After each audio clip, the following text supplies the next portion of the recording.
경찰 과잉 진압으로 인한 흑인 사망 사건으로 미 전역에서 대규모 시위가 걷잡을 수 없이 확산 중입니다. 당초 경제재개 희망으로 시작하려던 6월이 더 암울하게 됐습니다. KBS 아메리카 뉴스 관련 특보로 진행합니다.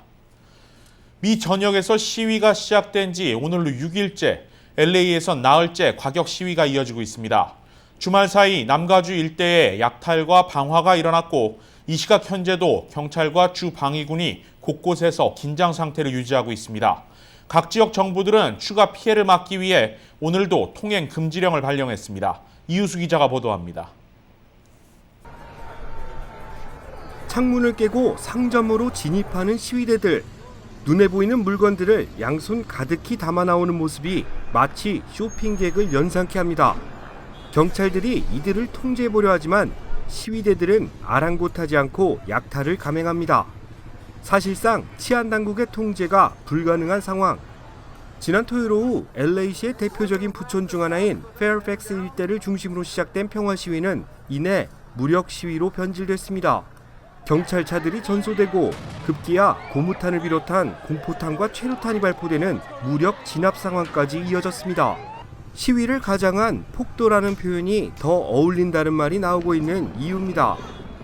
패션의 거리인 멜로즈 일대 상점가들과 베벌리힐스에 위치한 명품 매장 일부도 폭도들의 약탈에 속수무책으로 당했습니다. 멜로즈길의 한 애플 컴퓨터 매장은 무려 40여 분간 속수무책으로 털렸고 폭도들은 결국 이 업소를 불태워버렸습니다. 어제는 산타모니카와 롱비치 지역을 중심으로 평화 시위가 시작됐습니다. 하지만 이내 해안가를 중심으로 자리한 쇼핑센터에서 약탈이 이어졌고 급기야 건물 전체를 태우는 방화도 발생했습니다. 사태가 점차 심각해지자 LA시를 비롯한 인근 주요 도시들은 토요일 자정을 기점으로 통행금지령을 발효했습니다. 특별한 이유 없이 통행금지 시간대를 어기고 돌아다닐 경우 폭도로 간주해 체포할 수 있다는 전제를 둔 것입니다. 피해가 심각한 산타모니카와 베벌리힐스시는 오늘 오후 1시부터 통행금지령을 재차 발효했습니다.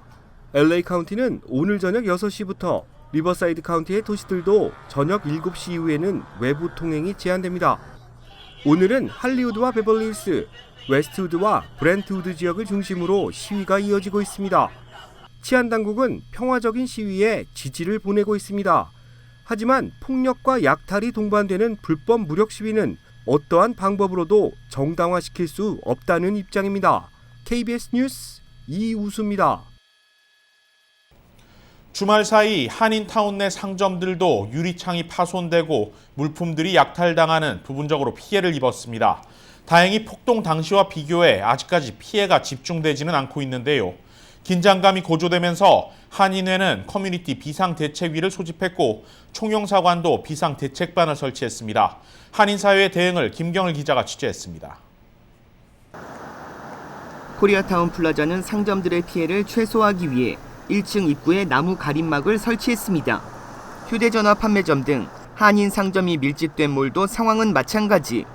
주말 시위로 LA 한인타운 내 업소들도 유리가 깨지고 상점이 약탈당했습니다. 현재 LA 한인타운뿐 아니라 산타모니카와 롱비치 등의 한인 피해 업소를 파악 중입니다. 전국적으로 발생한 한인 피해는 총 26건으로 집계됐습니다. 다행히 인명 피해는 보고되지 않았습니다. LA 한인 상공회의소는 한인 업소들의 피해와 약탈을 막을 수 있도록 업소 유리를 보호해주는 가림막 설치를 무료로 지원하고 있습니다.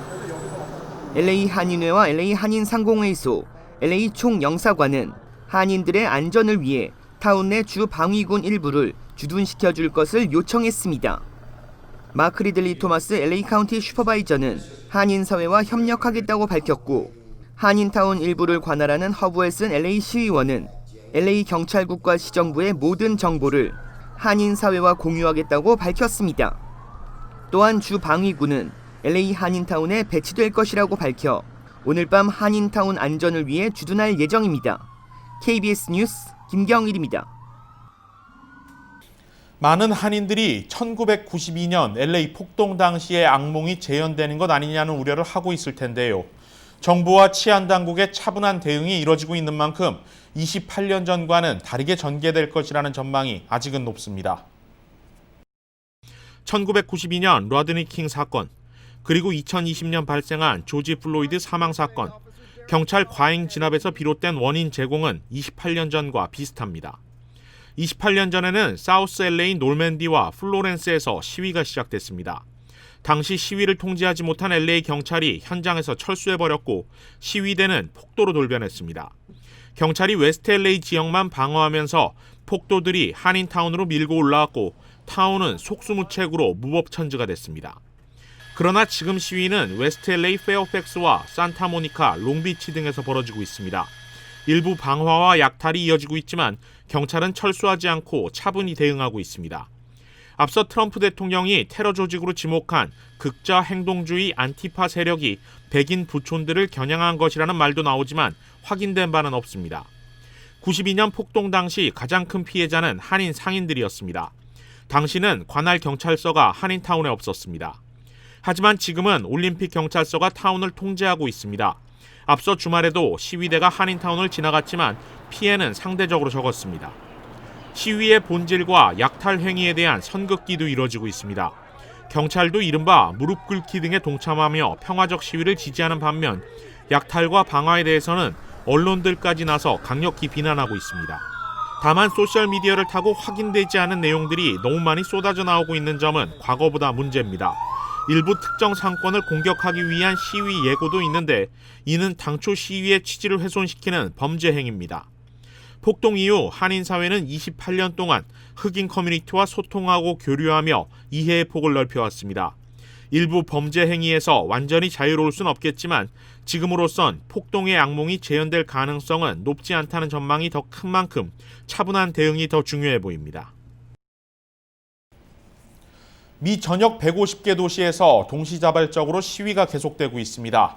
약탈과 방화를 동반한 폭력 시위가 이어지며 26개 주에 주 방위군이 소집된 상태입니다. 미 전역의 시위 상황 이채은 기자가 보도합니다. 조지 플로이드 사망 사건을 계기로 시작된 반대 시위가 140개 도시로 확산하고 이 중 40개 도시에서는 야간 통행 금지령이 발동됐습니다.